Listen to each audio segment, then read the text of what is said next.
Good morning. My name is Maurice Crespi. I'm the managing partner of Schindler's Attorneys. Schindler's Attorneys is a co-founder of COBRA, together with Engaged Business Turnaround and IQ Business Group, and now with in excess of 55 partners who've joined COBRA to provide assistance wherever possible in a multitude of disciplines, from law to accounts, to capital raising, etc. The idea behind COBRA is that we provide the advice on a pro bono basis. We do so by way of Zooms. We can meet with you, your team, your employees, in fact. The idea behind COBRA is to keep businesses out of business rescue and to do everything in our power to ensure that the business continues without a liquidation and without a rescue. If a rescue becomes necessary because a creditor is providing too much pressure on the business, then COBRA will put the business into business rescue, again, on a pro bono basis. Now, as part of the pro bono offering, we also have a knowledge base on the COBRA website, www.cobra.org.za, and we also provide webinars such as today's webinar. So thank you very much for joining. Today we have Erik Kruger, who is a keynote speaker, an author, and a mental coach, and he's going to be discussing leadership in transit. A bit about him: he's the founder of Modern Breed, an international learning and development firm. He curates and shares high-impact ideas to help modern leaders and teams conquer today and prepare for tomorrow. In addition, he recently obtained his master's degree in business and executive coaching, and he specializes in working with exco teams on improving cohesiveness and performance. He's the author of numerous books, including Acta Non Verba, Lockdown Leadership, Hybrid Vigor, and Instant Evolution. Erik is an associate at the Johannesburg Business School. So I'll be handing over to Erik now, but I just want to make a point. This is the kind of partner that COBRA has, and this kind of input that COBRA can provide on a one-on-one basis. And it's noteworthy that this is now aimed at an executive level, and at that level, COBRA also provides an offering. Just on that, COBRA assists businesses from sole proprietorships to spaza shops. We assist absolutely everybody. So take a note of that, and please reach out if you do require any assistance. Before I hand over to Erik, let me introduce the remaining panelists. We have Gary Barachowitz. He's from Schindler's Attorneys. Ember Marseille from IQ Business.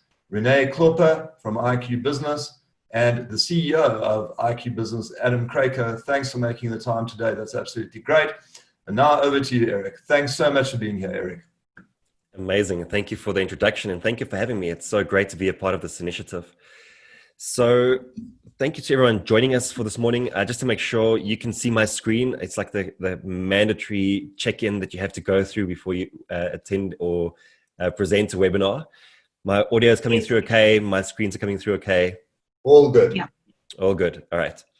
So we love speaking about leadership and the future of leadership, and specifically really the qualities and the traits, the characteristics, the skills that are needed for leadership.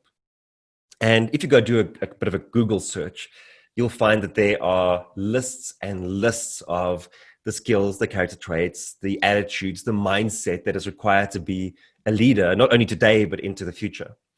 And I did that for you. I went to Google, I typed in the future of leadership and leadership skills, and the very first list I found was this one. So if you are a leader, you need to be honest and act with integrity. You need to be confident. You need to be able to inspire others. You should have a commitment. You should be passionate. You should be good at communication. You should have impeccable decision-making abilities. You should be accountable, able to delegate and empower others. You should be able to innovate, be creative, be empathetic, be resilient, have emotional intelligence, have humility, be transparent, and of course, be able to create a vision and a purpose for the people that are on your teams. And according to lists like these, I feel like leaders are the pinnacle of the human race. They are portrayed as flawless. Yet we know that lists like these are impossible to live up to, and that no one is perfect, and that even the best among us are fallible and imperfect. And leaders are struggling with what everyone else is struggling with, except there's also the added pressure of having to lead teams and organizations into the future. And I think that we often forget when we look at a big list like this, that leaders are also just human, that they are struggling with the exact same things. And that the expectation of leadership is mounting. It's also twofold, that we want leaders who have depth and who have substance, who can connect with us at a very deep level and make us feel that things are going to be okay. But that we also need leaders that will guide us into the future, that might need to push us along a little bit, or to nudge us, or to just pull us and say, come with us, be brave, be bold, let's go. I recently found a tweet that I think really summarizes this pretty well. The tweet said, "I crave leadership that instills a hope for the future and a sense that people care for each other." And so this is a talk today that is really dedicated to leaders leading transition into the future, knowing that we are always in transition, that it's never ending, that we are always going from where we are to where we need to be, from what is to what could be. And I'd like to share 5 ideas with you that has come from my research, that has come from my time spent working with teams and with leaders. And hopefully some of this resonates for you and helps you in your own transition going into the future. So the very first thing that I'd like us to speak about is an inner transition. And it's really important to know that there's a difference between leading change and leading transition. Leading change is an external thing. Change is something that we can observe in the world around us. So change is what happened when we went from working at the office to working from home. Sorry, I don't know what's happening with my slide deck here. It's going a bit slow. There we go. When we went from working from the office to working from home. It's when you had to lead people packing up their PCs and now having to figure out what's the best way for us to communicate? What's the best way for us to collaborate? That's leading change. It's when we went from not only dressing up our bodies, but also dressing up our faces. There we go. I don't know why it's slightly delayed there. So that's what happens when we lead change. It's what's happening around us. And it's easier to lead because we can see it. But we should also be good at leading transition. And transition is the inner psychological journey that people go on that accompanies the change. And I think we often focus only on the change. We forget about this inner transition. And if we are doing that during this time, I think you are setting yourself up for major second and third order consequences down the road, where people are going to feel anxious, where people haven't dealt with this transition that they've had to go on. They're going to find themselves in a new world, and they're going to be unsure of the next step they need to take. So it's really important that you lead change and transition. And of course, it starts with you leading your own inner transition. You cannot lead people to a place that you are unwilling to go. So you need to understand it for yourself first. And I think the best place to start is actually to become more aware of your own resistance. Stephen Pressfield wrote a book called The War of Art, and I highly recommend anyone listening to this to go and check out that book. It's very small, but it's very insightful. He speaks about the resistance, this feeling that crops up in our chest whenever we are going to do something big or meaningful. And I think that during this time, the past couple of weeks, leaders have really come face to face with their own resistance in terms of this new way of working. And they've realized that there are many insecurities and frustrations that are popping up for them. The question I've received the most since lockdown has been, now that we can't see our people, how do we make sure that they stay productive? And at the very surface level, this sounds like a question around project management, and it's a very valid question, and it's something that everyone needs to explore. But in most cases, when you listen slightly beneath the surface, you'll realize that but what people are really saying is, now that I can't see my people, I don't trust them to do what they're supposed to be doing. how can I make sure they stay productive? But if you listen at an even deeper level, what you'll hear is a leader saying, now that I can't see my people, I don't trust myself to lead them in this new way. How do I make sure they stay productive? So actually, it has a lot to do with our own inner resistance and our frustrations and our insecurities. And if we don't deal with it, guess what happens? We end up projecting it onto the people that we work with, onto our teams. And so if you feel internally that you don't have control, guess what you're going to do? You're going to grab it on the outside. You're going to exert control. You're going to micromanage your team. That's what ends up happening. And I think one of the worst things that we can do moving forward is to allow our fear and our insecurities and our frustrations and our resistance to dictate the kind of organizations that we are building and the kind of teams that we are leading. Once we then understand that there's this resistance, then letting go of it becomes that first step towards transition. So William Bridges wrote a book called Managing Transitions, and in it he spoke about 3 different phases that we go through when we are on this journey. It starts with an ending, then there's the neutral zone, and then finally we get to the new beginning. So let me take you through this. He says it starts with an ending, which I think is very poetic. But we know that endings are painful, and that's why we try to avoid them or not talk about them. And I think what's happened for many of us is during this time, we've kind of rushed past these endings. We've just gone into this new way of working. And I think to a large extent, that's been the right thing to do. We've had to be quite reactive and just figure out things on the fly. But it's really important that we also acknowledge what is ending for ourselves and for our teams. Because if you think about it, what's ending isn't just a different way of working or an old way of working. What's ending isn't just that we used to be at the office and now we're not there anymore. There's also a part of us, of our identity, that's changing. Because when you go to the office, you are actually getting many physical cues that end up informing who you are, that play into your identity. It could be where you park or where your office is situated or your relationship to the people around you. Any of those things and all of those things really play into who you are. And so when we lose that, when we have an ending, it's also affecting us at a deeply personal level. So we have to acknowledge what is ending. Last year, December, I moved house. And if you've ever moved house, you'll really resonate with this experience. So I think whenever you're moving house, it might be forced or unforced, very much like what's been happening with COVID, like we've been forced to change. And when you start the process of moving house, you start packing your life into boxes. And while you're doing this, you realize how much crap you've accumulated over the years. And the first thing you do is you swear that you'll never, ever accumulate this much crap again.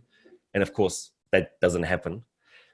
And then you pack and one day you realize you've just packed your last thing into a box.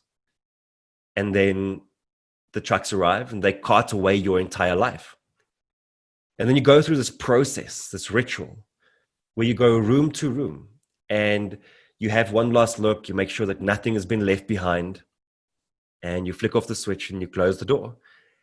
And you do this for all the rooms until you are finally done and you make your way to the main entrance. You turn around, you look back just one last time and you reminisce. You remember where you spent time braaiing with your friends, where you were watching movies on the couch. And for a moment, you're nostalgic, and then you flip the switch, you close the door, and you walk away. And it really strikes me that we need to create the space for ourselves and for our teams to have one last look, to acknowledge what is ending, so that we can start our transition and move towards the next phase. The CEO of Hire in 1984 took this to quite a literal level. So he took over Hire, which is a massive appliance, software and apps, a massive appliance manufacturer. And at some point, he just realized that, the standard of operation wasn't where it was supposed to be. And so he wanted to send a message. He wanted to say, we are leaving behind the way we were doing things, and we can do it in a better way moving forward. And so he commissioned them to take out 76 faulty fridges into the courtyard, and he got the employees to smash them with hammers. And I definitely am not advocating for you smashing your PCs in a ritualistic process. But what I am saying is that I think it's great to go through some sort of a process, some sort of a ritual that just says things are changing and we are leaving behind a certain way of doing things. Once you get through this initial painful ending, once you start letting go of that, you go into what's called the neutral zone, or the wilderness, which is actually the term I prefer for it, because I think it just describes it so nicely. The wilderness is a time of wandering and of formation, of trying new things. It's a time where there's no or little clarity. And I think many of us have really found ourselves here, where there's a quote that says, nothing is certain, which means everything is possible. And it's kind of a great way to look at it, because we are wandering down different paths and exploring different routes, and we don't know which one is the right one, and that's okay. But it also means that we must have patience during this time. We should be okay with the uncertainty that the wilderness brings with it. And it's important that as a leader, that during this time, that your main focus really becomes creating belonging, because we might feel that we are all kind of wandering in different directions. And the wandering is okay, but I think you should really try and get your people together and say, let's wander together. You still have a place. You still belong. There's still a purpose for you. So how do you bring your people together during this wilderness? And then finally, once you have spent enough time in the wilderness, once you've explored enough routes, or once you've planted enough seeds, at some point you reach the new beginning. And the new beginning is a time where we have clarity, where there's excitement, where there's unity, where we are really accelerating in the actions that we are taking. And it feels really good. And you need to harness the power and the energy of the moment. But, and here's the big thing, there's always another transition around the corner. There's going to be a new disruption, a new pandemic, a new market crash. I believe yesterday we had, of course, this is 2020.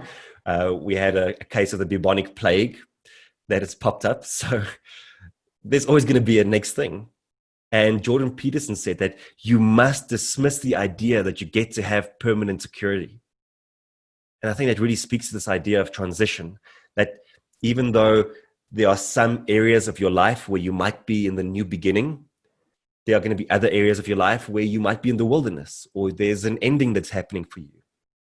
And I really believe that leaders should lead both change and transition. We should have a bit of a deeper understanding of what's happening for people at a psychological level, so that we can bring them along, so we can have more empathy, so we can have more of an understanding of where they are at. And I think it's great for teams to actually have a conversation about this as well, and to ask, where are we as a team perhaps, but also where are we as individuals as part of this team? So that's idea number one, is you must lead change, but you must also lead transition. Number two really speaks to the currency of digital leadership. And I think it's trust.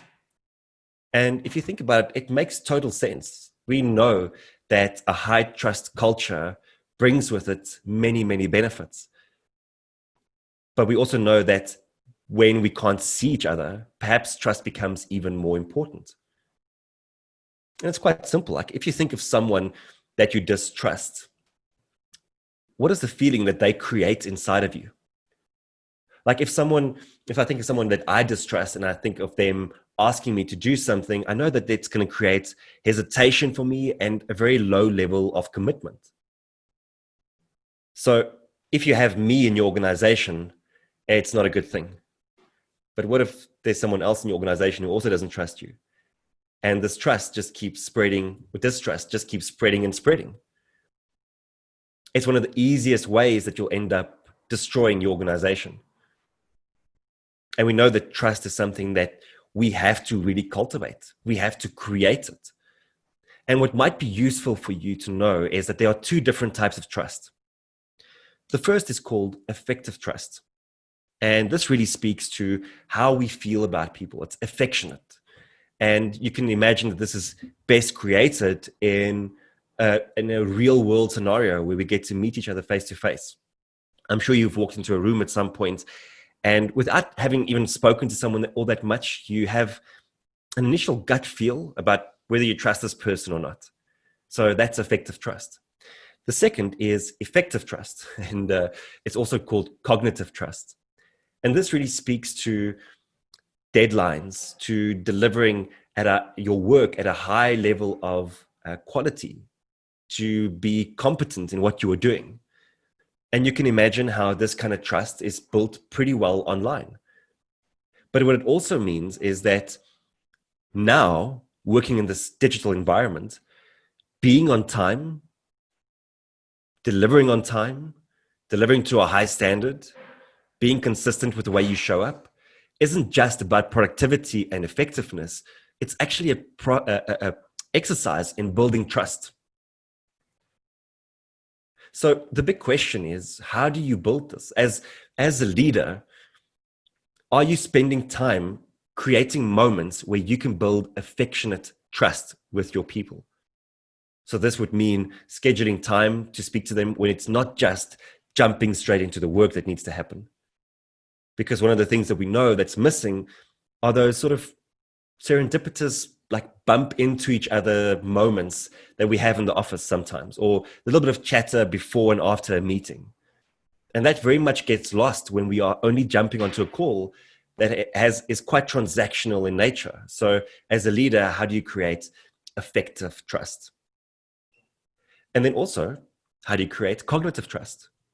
How do you model to people that when we are being effective and when we are being productive online, when we are being on time, it's not just about the productivity or the effectiveness. It's about trust. So if you want to go into this a bit deeper, there are actually three different things to consider. The first is to think of how you can display acts of benevolence. So that means, how do you display acts of kindness and understanding? And the Canadian federal government sent out a note, I think last month, that went quite viral. And it said to all of its employees that you are not working from home, you are at your home during a crisis trying to work. Your personal, mental, and emotional health is far more important than anything else. And it's just such a small act of empathy, kindness, and understanding that ends up building trust for people in the organization. The next thing to consider is, how are we displaying integrity? When everyone started working from home, something that became very, very popular very quickly was to do a daily huddle, because that's remote work best practices, right? Like 101. So we started seeing everyone jumping into their daily huddles. And for myself, sitting on the outside watching this happen, I noticed that for some organizations, for some teams, the daily huddle was building trust, whereas for other teams, it was actually destroying trust. And I was quite interested in why that was happening. And so as I did a bit of investigation and I looked at what the teams were doing, I realized that for the teams where the daily huddle was building trust, what was happening is that this team was really invested in each other. And they really wanted to know what was happening in each other's lives, but also how they can support each other through this time. And so this process really built trust for them. Whereas for the teams where the daily huddle broke trust, what was actually happening is that management decided that because of their insecurities and their fears and their resistance, they decided that they need to have more control and need to have a better view into what's happening for their employees. They needed to make sure that they are checking in on time, that they are dressed up, that they are ready to do the work, that they are at work at 8 o'clock. And so they instituted a daily huddle. And so the daily huddle, though, of course, no one says that. No management is ever going to say that's why we are instituting the daily huddle. They say that we are doing it so we can look out for each other, so we can support each other, so we can make sure that we are all on the same page. But people are just not stupid. They know what your intentions are, your hidden intentions. And so every time you have that meeting in the name of support and building trust, but everyone knows that it's really about control and you sort of surveilling them, guess what happens? You break down trust in your team. And I've seen this happen with a few teams. So integrity just means that we do what we say we will do, and that there's a congruency between what we say and what we do. And then the last thing to consider is competence. And I think competence, I've kind of said enough about it. It's doing bring your best to the table as consistently as you can, and knowing that that builds into trust. So we know from research that trust is one of the most reliable predictors of success. We know that when you have a high trust culture, that you have less staff turnover. We know that you have 2 to 3 times return on the stock market. We know that it builds cohesiveness. And so it's really important in this new world that you are constantly thinking about, how do I build up and build on trust? Because we know that it's quick to break and that it can take very long to build it up again. So a very important thing to keep coming back to over and over and over. The third thing that I'd like to share with you then is around this idea of hybrid vigor. So last year we got a dog, and his name is AXEL, and he's adopted. So we knew that he wasn't going to be a pure breed, obviously, adopting him from the SPCA. And we decided to do a DNA test on him. And what came back was that he was 50% German Shepherd and 50% Alaskan Malamute. So I was speaking to his trainer the one day, and I was a bit upset that we didn't get a purebred pup. And she was talking to me and saying to me that actually there's this thing called hybrid vigor. And hybrid vigor is the idea that you can take different breeds and you breed them together, and what emerges, the offspring, is better, faster, stronger than the parents. The crossbreed is actually much better because you've managed to breed out some of the deficiencies. And so in my world, when I look at him, at least without being a vet or have any deep scientific knowledge about the process, when I look at him, he doesn't have that very like sloping back that the purebred German Shepherds have. And so I'm thinking that he'd probably be less predisposed to things like hip dysplasia, things that bug the purebreeds. And I've been fascinated with this idea of how do we take different things from different worlds, and put them together and a new breed emerges. That's also where the name of my firm comes from, Modern Breed, is how do we create a new breed of leadership, a new breed of teams? So bank that for a moment. I think we see the world through a very binary lens most of the time. We think everything is quite clear-cut. And when we live in a binary world, we also live in a world that is constantly competing with itself. And I'm really all for competition. I think it's a great driver of success in the world and innovation and all of that. But this kind of competition destroys instead of building up. It's the kind of competition that gets in the way. So when I say in a talk, when I talk about millennials being a great addition to the workforce, I'll have people rising up on the other side saying, but what about the baby boomers? What about them? If I'm saying women have shown excellent leadership during the COVID crisis, I'll have a bunch of men rising up to tell me, but what about these examples? What about men? And it's a restricted view of looking at the world. It's a view that says that it's either them or us. That if someone else is winning, then I can't be winning too. That we look at things that are different than us and we see it as a threat. Instead of thinking, how do we take all these different ideas and we celebrate difference and we try and bring it all together? We look for the overlap. And actually, if you think about it, we've been doing it for years. And look, I'm no diversity expert by any means, but I know that when we put men and women together in a team, we have a better team. When we have racial diversity in a team, we have a better team. When we have age diversity in a team, we have a better team. When we can bring AI together with people, we create better organizations. So how do we combine more things? And we've been doing it for years, but we just need to do it better. And we need to see the exciting aspect of this, which is that we get to engineer a new breed. The pure breeds will die out over time, and the crossbreeds will be the ones that survive because they become more resilient. They are more adept at working and dealing with the complexity in the world.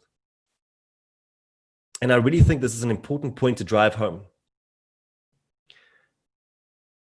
The next point then is around anti-fragility. So this is a term that was coined by Nassim Taleb in 2014. And I think the term is actually quite self-describing, but I'll explain it anyway. So imagine I pitch up at your house and I have a box in my hand. And on this box, it says fragile. If I drop this box, then we would both expect that we'll hear a crashing sound, and that when we open it up, that whatever was inside is probably now broken and smashed into pieces. So that's fragile. If something is resilient though, so imagine I pitch up at your house, same scenario, I have a box in my hand, it says resilient on the top. If we drop that box, then what do we expect? Well, when we open it up, that the content of the box will probably be in exactly the same position because it's resilient.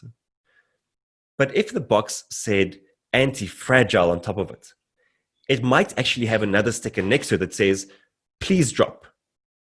Because what it means is that when we drop this box, whatever's inside actually gets stronger. It actually gains from chaos, from disorder, from the same thing that smashed something that was fragile into pieces. Whatever's anti-fragile gains from that. It gets stronger. And it's a term that has brought me personally a lot of reassurance in this time of great uncertainty, because meditating on it, knowing about it, it's been a call to action. It's asking the entire time, how will you be better for it? How will you grow from this? Not just bounce back to where you were. How do you become better? Because there's challenge, because there's strife, because there's adversity. And the more I think about it, the more I realize that if as leaders, we want to be anti-fragile, we need to deepen our character and our resolve. That's where we become anti-fragile. For a very long time, when I was doing my individual coaching, I thought what I really want to do is optimize people. I want them to be high-performing machines. I want them to leave my sessions and feel like they can take on the world. And we want to tweak, hack, and optimize, and every other word that you can think of, work on their performance. And then one day I realized that performance is actually very fragile. And when performance falls to the side, when skill falls to the side, what do we fall back onto? We fall back onto our character. So I think it's really important that if we want to be anti-fragile, that we spend more time developing our own inner workings. And this plays very much back to that resistance and that fear and that frustration that I mentioned a bit earlier. The more time you spend developing yourself, the more you'll be ready for future shocks and for future pandemics. Because when performance breaks down, what do we fall back onto? We fall back onto character. Character allows us to rebuild skill. Character allows us to rebuild performance. And I think really that anti-fragility and even this pandemic has been an invitation to dive deeper into who you are and into who you can become. And I'm happy to chat about that a bit more in the Q&A, because there's a bit of a model that I use in coaching that might be useful to explain to you as well. It's not part of the keynote, but I'm happy to tap into that in the Q&A. The last thing that I'd like to then mention to you is accretion.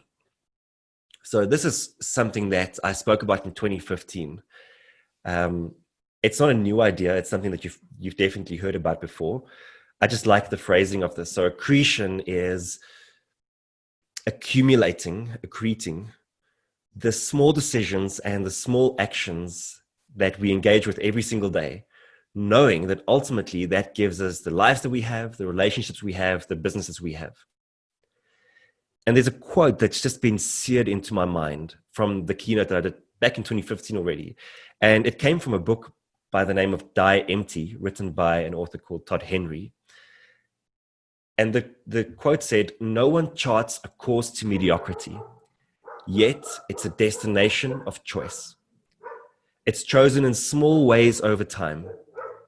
And these tiny, seemingly inconsequential decisions accumulate and eventually result in a state of crisis." I love that. And what I came to realize over time is that when we talk about things like accretion or the compound effect or whatever you want to call it, we often think that it's about the small actions, and we might run the risk of thinking that a small action means that it doesn't require all that much effort. And that's just plain wrong. You should be accumulating your very best small action, your very best small decisions. And it takes effort and energy and intention to get those across. I'm always reminded of Carl McDonald. You should go check out, he has a TED Talk in this little experiment that he did, where he took a red paper clip and he said, well, let me see what I can trade it for. And he went on this journey for about a year where he would trade up as he went along. So he traded his red paper clip for a fish-shaped pen. And then he traded the fish-shaped pen for a doorknob. And then he changed the doorknob for a gas stove. And he kept trading and trading up, bigger things.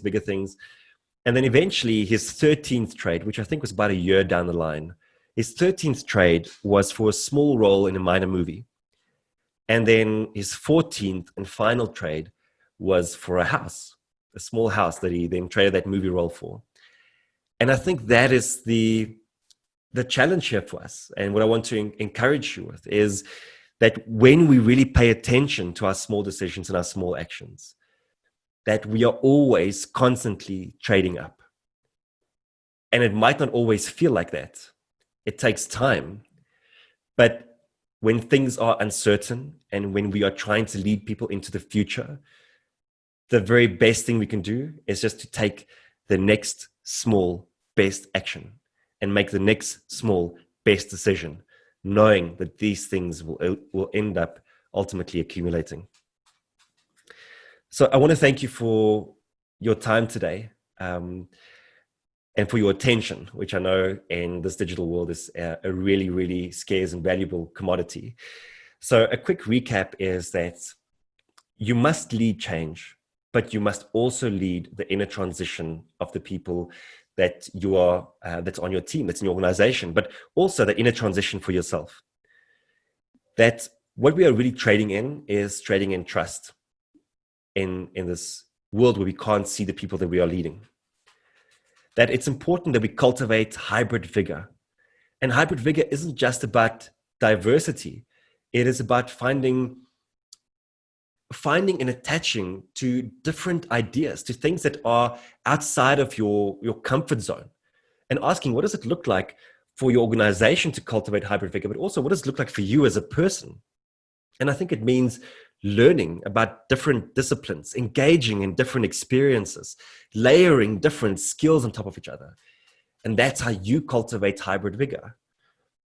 We said it's really important to deepen your character. And I really believe that the future of leadership training is going to be that we focus on character first, skills second, and performance third. Whereas at the moment, it feels to me like the main focus always is on skills, then performance, then character. So really think about that. And then finally is that we are accumulating these small actions and these small decisions. But just because we talk about a small decision does not mean it's not your absolute best effort that goes into that small decision or into that small action. Thank you very much. One last just closing thought from me before we get into the Q&A is I've been doing this thing called Think Week that I'm hosting. And where it really came from for me was that I think we very much think in glances in this new world we find ourselves in, because there's such an information overload. So thinking in glances for me means that we go through a session like today and we touch on these 5 different ideas. And what we do is we quickly glance at the idea, we quickly think about it, and then we move on with our lives. And we move on with the content, right? Like the content's even set up in a way that kind of promotes this thinking in glances.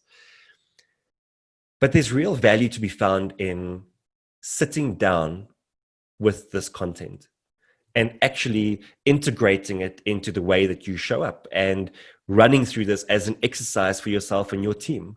Because thinking in glances mean that we feel like learning has happened, but it hasn't actually happened. We've kind of fooled ourselves into thinking that it's happened. But until learning pulls through into the behavior, into the way that we show up, we can't really say that it's happened. So catch yourself thinking in glances and really challenge yourself to go and sit with content, like downsize all the information you consume and rather go deeper into that content. And that's it for me. Thank you very much. Brilliant. Fantastic. Erik, I don't know where to begin. I've got a whole host of questions. I'm going to kick off just by showing a screenshot. If you can stop sharing your screen. Sure. And just on the point on trading in trust, have you seen this? I don't think I have. So this was revealed a couple of months back as the staff were looking for a handbook or something like that, and this was the response by Elon Musk. I love it. The anti-handbook handbook. The guys who sell cars, but now they're also selling shorts. Yeah, no, sure. He's actually applying your methodology. I mean, that's exactly what he's doing. Not so. So what we're going to jump into is this book, Transforming Legacy Organizations. Have you read it? I haven't. Yeah, so what they do is what Chris says is, he says also in an organization one must look out for antibodies, and those are the individuals in a business who actually want to maintain the legacy business. Okay, and those antibodies in fact stifle innovation. And what the innovators often have to do is they have to operate on the edge, and they have to in fact do the innovation on the side. And you'll recall with Steve Jobs with the Macintosh, that's in fact what he had to do. The innovation was on the side. Do you want to comment on that? I mean, have you had any insight on that? You know, I think the antibodies thing is quite interesting. So I'm in the middle of Think Week as well at the moment. And this morning we actually spoke about change as the topic for the day. And one of the things that came up was that you can't change the people around you, but you can change the people around you. Right? So it speaks to this idea that we can't change people, but we can change who is around us. And one of the things I think we often forget is that people all have certain preconditions for change. So I know that if I want to go through change, sure, there's so many things I actually want to try and tie back here for you, but one of the things that I know that if I want to go through change, then there are certain preconditions that when they're in place, my likelihood of sustaining change goes up. So for example, I know when I have a very clear structure for me that the chance of succeeding in change goes up. When I have a coach that I'm working with, the probability of me sustaining change goes up. And the precondition is different based on the activity or based on the change that I'm trying to make in my own life. And very often the precondition that people have, unfortunately, is catastrophe. Like things have to fall apart. And when it falls apart, then all of a sudden change happens pretty quickly. And so what I'm trying to get at here is that it's important for us to understand our own preconditions for change. But it's also important to understand that when we have people moving ahead and they are innovating and moving the organization to the future, and we feel that people are being left behind, perhaps we just haven't taken the time to understand what their preconditions are for change as well. And just on the topic, years ago, I was actually a physiotherapist. I graduated in 2007 as a physio and spent quite a bit of my time working in intensive care units and also as head of rehab for a step-down facility. And I remember that when we had patients come in who had a myocardial infarction or a heart attack, we always saw these two different roads of recovery. And the one type of patient would come in, they'd be tied up to machines and drips and you name it. And while still in ICU, they'd say to us, can you please take us out? Can you please take me out for a smoke? And it was interesting. You'd have to disconnect them, get them into a wheelchair, take them out for a smoke, bring them back in, reconnect them in ICU. And it struck me that even though their lifestyle contributed probably to where they found themselves, they were unwilling to change.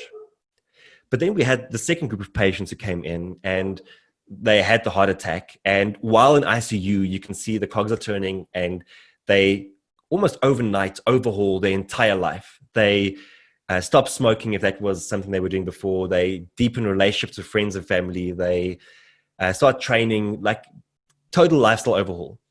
And they underwent what I would call an instant evolution. So I wrote, like one of the ebooks I wrote was about that. And people can actually find it on the modernbrew.com site if they wanted to. So they underwent an instant evolution. And of course, when we talk about an instant evolution, the pushback that I get immediately as well, sure, we've all made changes immediately or instantly, but then it falls by the by. And I think that's actually quite telling. And it's actually the entire point of an instant evolution is that you could come off a session like this and be changed. You can decide today that you're going to do things differently moving forward, that you're going to build trust in your organization, in your team moving forward. And you can do that immediately. Like, it's not some version of you that's sitting in the future. It's what you do today. But the thing is, you have to choose it again tomorrow. And you have to choose it again the day after that, and the day after that. And I've been telling this little, or sharing this little quote that I found quite a few years ago, but that really transformed my relationship with the people around me and with my fiance, that said, he loved her, of course, but more than that, he chose her every single day. And I love that quote for relationships, but I also just think that's an important insight into change, is that it's something we choose every single day. And to tie it back to your question in a very, very long-winded way, I think we have to understand that people are always scared of change and that they have these certain preconditions and that they are going through a certain inner transition and journey, and that where we can, we should support and help them. But that at some point, it might also mean that we have to just change the people around us. So very, very, very long-winded way of answering your question. Great answer, but I'm going to put something to you as a true lawyer. I'm putting it to you that you are actually also talking to shareholders. And what you're saying to shareholders is that it's prudent to remove CEOs and directors who are not prepared to change, who are not prepared to actually embrace lectures like this. Can you comment on that? Yeah, I guess as a coach, like you always have, so there's this principle called unconditional positive regard, right? And like you always expect and think that people are capable of change, and that deep inside, like if you can just hit the right lever or find the right trigger, that you can accelerate change for them. But as a realist as well, I think at some point, as hard as it might be, yes, we do need to remove people from our teams. We do need to remove CEOs that aren't willing to take people on this inner transition or on this journey. And I'll just very quickly tie it back to another story. I think we still have a bit of time. So when I was head of rehab, we often had patients come in who had suffered a broken hip. And like you would always do an x-ray of both hips at the same time when they came in. And what you would see is that the one hip is obviously fractured and that needs to be replaced. But then the conversation with the surgeon would be, well, since if we look at the other hip, and what typically causes the fall in the first place is that the patients had osteoarthritis, so their bone stock wasn't great. So you'd look at both hips, one is broken, but you look at the x-ray and you see that the other hip is also not in a great condition. It's also deteriorating. And the surgeon would then say, listen, let's replace this hip. But about 6 to 12 months down the line, when you feel up to it, come in, let's do the other hip. Because over time, that hip is going to deteriorate. You're going to be in a lot more pain. You are most likely going to have a fall again because the proprioceptors are deteriorating as well. You're going to lose your balance at some point. You're going to be unable to move. And this might take 5, 10, 15 years down the line, but you're going to have such a mediocre life in the interim. So come back in 6 months, let's do it, get it over and done with, and you can have a good, healthy hip for the next 20 or 30 years. How many people do you think ended up coming back at the 6 or 12 month mark? The answer is very, very few. And why is that? Because human beings are actually excellent at tolerating mediocrity. And we do this across so many areas of our lives. And the thing that I just keep coming back to is remove the thing that makes you weak. And actually, when we talk about anti-fragility, one aspect of that is via negativa. So that's what Nassim Taleb, and I quickly saw one of the comments ask about a resource. Just go read the book, Anti-Fragile by Nassim Taleb. And he speaks about via negativa. So one way that we become more anti-fragile is we remove the things that expose us to risk, that makes us vulnerable, and that makes you weak. So, you know, if someone in your team is making you weak, at some point you have to let them go. You can tolerate the mediocrity for as long as you want, but know that the longer you do that, the weaker you become.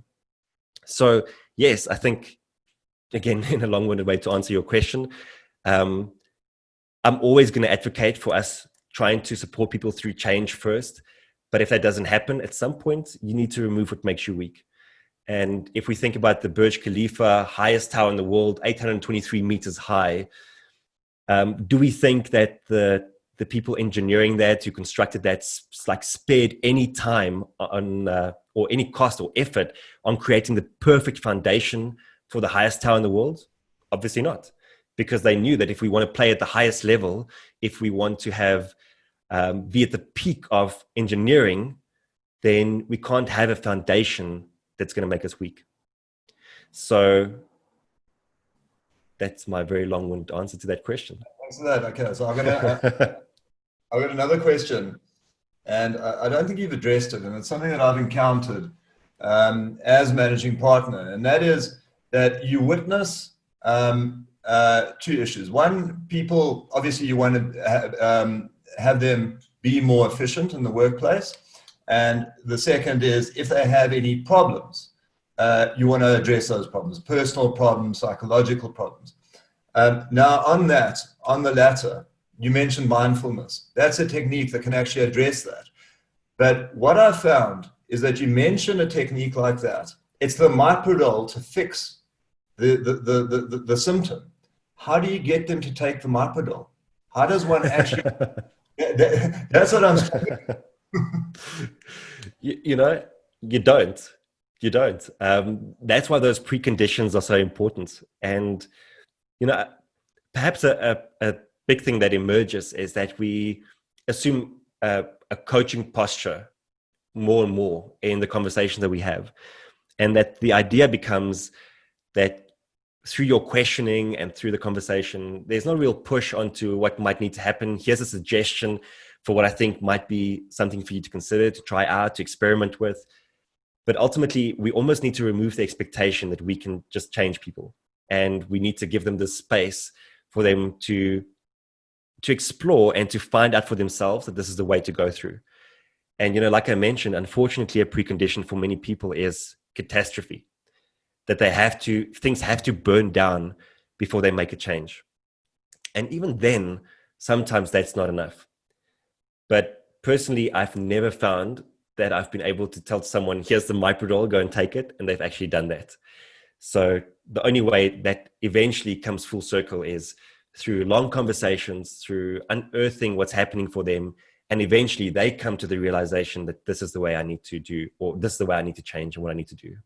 Or threaten to dismiss them, because that'll light a fire. Or threaten to dismiss them. Microdose. I have a question here from Adam. Great presentation, Eric. I tend to agree. Thank you. Pepper Marais from Joe Public says that purpose is no longer a differentiator. Actions are. What are your thoughts on the role of personal purpose and enterprise purpose in creating followership, where others are inspired to follow trusted and inspirational leaders? You'll see it in the chat. It's quite a mouthful, but it's Yeah, it is quite a mouthful. Let me quickly get back to it here. So, Pepe Maria from Joe Public says that the purpose is no longer a differentiator, actions are. What are your thoughts on the role of personal purpose and enterprise purpose in creating followership where others are inspired? And just for the yeah, Facebook viewers, the question, followership is spelled follower-ship in inverted commas. you know, I'm still very much on my own journey with the word purpose. Like if I'm very honest, it's one of those big words that I think often creates a lot of tension for people, because especially in our personal capacities, like, you know, what is your purpose? It feels like such a big question to answer, and it's such a defining thing to answer. So like once you put that out there, then like this is who you are. And even if I explore my own purpose, I'm still not quite sure that I've 100% nailed it down. And so I think if we try and tie that back to organizations, I have that same feeling often, is that to what extent are organizations just trying to be lofty, and through purpose trying to be seen as being woke, for example. I know that this isn't true in general.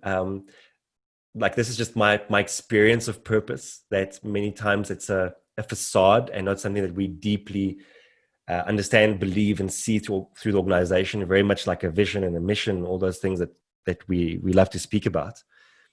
But ultimately, I think, you know, if Adam, the best way for me to answer this is that it comes back to character for me. And I think that ultimately, like how are we building character into our leaders in organizations? And I think it's almost like personal brand in a way. Like if you have a good character, then it gets transferred to many different things. So if you have good character, I trust you. If you have good character, I'll go where you need me to go. I'll follow you there. It's the same as personal branding. Like if you have a strong personal brand, like Elon Musk and Tesla, then you can sell cars, but you can also sell shorts, and that'll go well. So I think character becomes the thing that's transferable across different areas of the organization or different areas of leadership. And I think I've kind of butchered this question for you, but it's kind of where my thinking would go with this.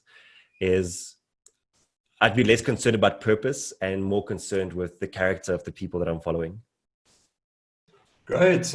We are out of time. Thanks so much. This was a fascinating presentation. We have further presentations, COBRA presentations. We have another one tomorrow. So please join us for that presentation at 10. If you want further information in relation to COBRA, or you want this video, it gets posted on the website, www.cobra.org.za. Erik, thank you so much. We're going to get you back here. I've got so many more questions for you. And thanks to the panelists, and importantly, thanks to the attendees. Thanks so much for joining us today, and hopefully we'll see you tomorrow. Thanks, guys. Cheers. Thank you. Bye-bye.